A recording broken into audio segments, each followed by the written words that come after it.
La famille, bienvenue sur Afrique Magazine News pour une nouvelle chronique géopolitique. La une de l'actualité internationale nous amène aujourd'hui au Nigeria. Oui, au Nigeria. Un fait majeur, confirmé officiellement, les États-Unis d'Amérique de Donald Trump ont déployé des officiers militaires au Nigeria. Un déploiement discret, mais hautement symbolique dans les relations internationales. Car derrière le discours de coopération militaire se posent des questions fondamentales. Sécurité, souveraineté et équilibre régionaux en Afrique de l'Ouest. Voici ce que l'on sait. Le commandant du AFRICOM a confirmé le déploiement de petits contingents d'officiers américains sur les territoires nigérians. Selon ses déclarations, ce déploiement fait suite à une rencontre avec le président nigérian Bola Ahmed Tinubu à Rome à la fin de l'année 2025. L'objectif officiel annoncé, écoutez, renforcer les capacités du Nigeria dans la lutte contre les groupes armés en Afrique de l'Ouest. Les États-Unis d'Amérique parlent d'un appui technique, de compétences spécifiques et de soutien ciblé. Ce déploiement ne sort pas de nulle part. En décembre 2025, le président américain Donald Trump a autorisé des frappes aériennes américaines contre des cibles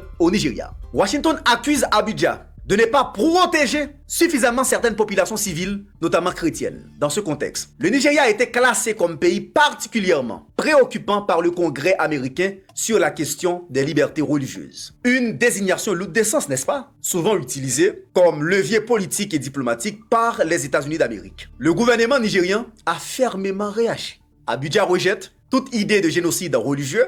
Les autorités affirment que les violences touchent les civils sans distinction de religion et relève avant tout d'un problème sécuritaire généralisé. Banditisme armé, groupe TOTO, tensions communautaires, etc. Officiellement, le Nigeria parle d'une coopération sécuritaire classique et non d'une perte de souveraineté, mon Dieu.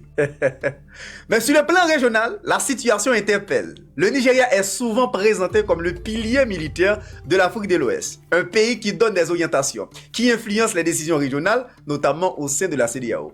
Or, aujourd'hui, ce même pays fait appel à une puissance extérieure pour sécuriser son territoire. Quelle honte! Le Nigeria. Cela pose une question simple. Peut-on diriger une région tout en dépendant militairement d'un acteur extérieur? C'est la première question.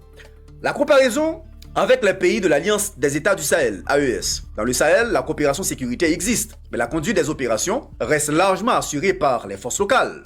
Les partenariats portent sur la formation, l'équipement, le renseignement, mais la présence directe de troupes étrangères est plus limitée ou politiquement encadrée. Deux modèles se dessinent, un modèle de dépendance opérationnelle et un modèle de coopération stratégique contrôlée. Ce dossier, le dossier nigérian, révèle trois enjeux majeurs. 1. Le retour assumé des États-Unis d'Amérique en Afrique, principalement en Afrique de l'Ouest, par l'intermédiaire de pays alliés, comme le Nigeria.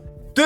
La fragilisation des mécanismes africains de sécurité collective. 3. La recomposition des rapports de force entre États d'Afrique de l'Ouest et États du Sahel. Ce n'est pas seulement une question militaire, c'est une question de leadership régional, chers amis.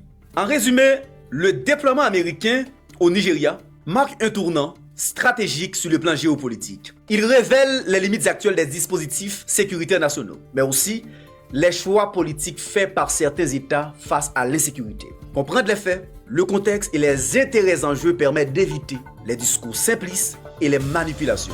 La famille, le débat est ouvert. Dites-nous qu'en pensez-vous dans les commentaires. À très bientôt pour une nouvelle chronique avec Wesley. Je vous aime. Ciao, ciao.